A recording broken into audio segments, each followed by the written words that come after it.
I've always been fascinated by those moments in history where everything hangs in the balance. And folks, the Battle of Issus in 333 BCE? That's about as pivotal as it is. Imagine, if you will, two colossal armies, led by two of the most powerful men in the ancient world, about to clash. On one side, we have Alexander the Great, the young Macedonian king, with an insatiable appetite for conquest. On the other, Darius III, ruler of the vast Persian Empire. The stage is set for an epic showdown that would decide the fate of empires. Now, folks, to truly understand the significance of what's about to unfold at Issus, we need to set the stage. It's a superpower of its time, stretching from modern-day Turkey all the way to India. But there's a storm brewing on its western frontier. Enter this young leader. He's like a force of nature, sweeping across Asia Minor, liberating Greek cities from Persian control. And Darius? Well, he's watching this upstart with... The clash between these two titans isn't just inevitable, Pard. It's world-changing. He's got a vision, folks. A dream of a united world under Hellenic culture.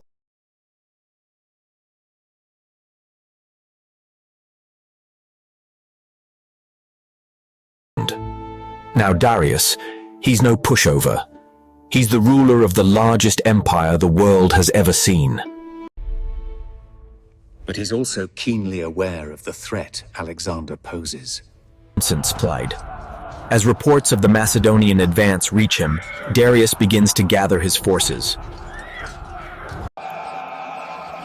The stage is set for a confrontation that will echo through the ages. Now this is where it gets really interesting. Both armies are maneuvering, trying to gain the upper hand. And where do they meet? At this little coastal plain near a town called Issus. It's like the gods of war. You know, you've got mountains to the east, the Mediterranean to the west, and cutting right through the middle, the Pinarus River. It's not exactly ideal for Darius's massive army, but he figures his numbers will make up for it. Alexander, though, he sees an opportunity. The terrain will neutralize Darius's advantage in numbers and cavalry. It's a chessboard, folks, and these two are grandmasters about to play the Gentians. Let's break down these armies, shall we? On Alexander's side, we've got about 40,000 men. These guys are like a human steamroller, a wall of shields and super long spears called sarissas.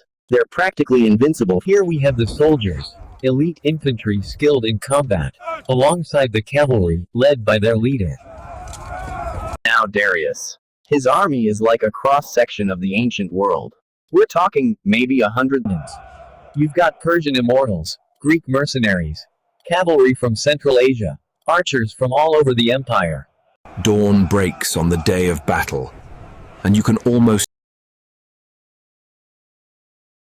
The Macedonians advance, and for a moment, it's eerily quiet. The Macedonians advance, and for a moment, it's eerily quiet. The Macedonians advance. You can hear the creak of armor, the nervous shuffling of feet.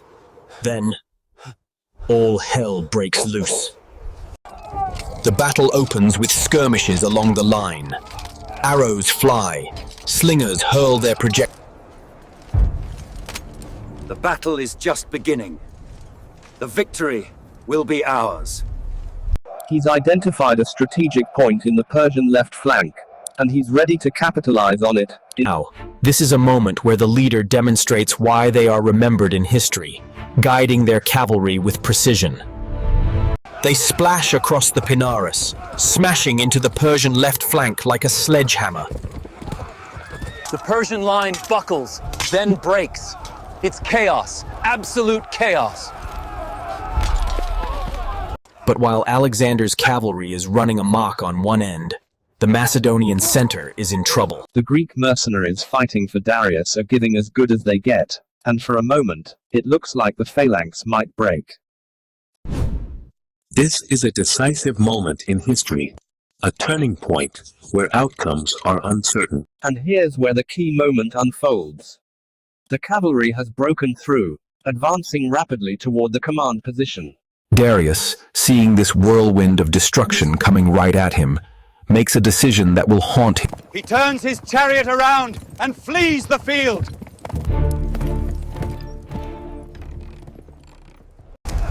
Now, imagine you're a Persian soldier. You've been fighting for hours, you're exhausted, blooded. The effect is catastrophic. The Persian army doesn't just retreat, it disintegrates. What started as a battle turns into a rout, then a massacre. In the aftermath, the significance of the historical event comes into focus, marking a turning point in history. But numbers don't tell the whole story. This battle has changed the balance of power in the ancient world overnight. Easy now. This will help. Thank you, brother. Issus wasn't just a battle, Chris. It was a turning point in history. For Alexander, it's the key that unlocks the Persian Empire. Within a few years, he'll topple Darius for good and push all the way to India. For Persia, it's the beginning of the end of an empire that had dominated the Near East for 2 centuries.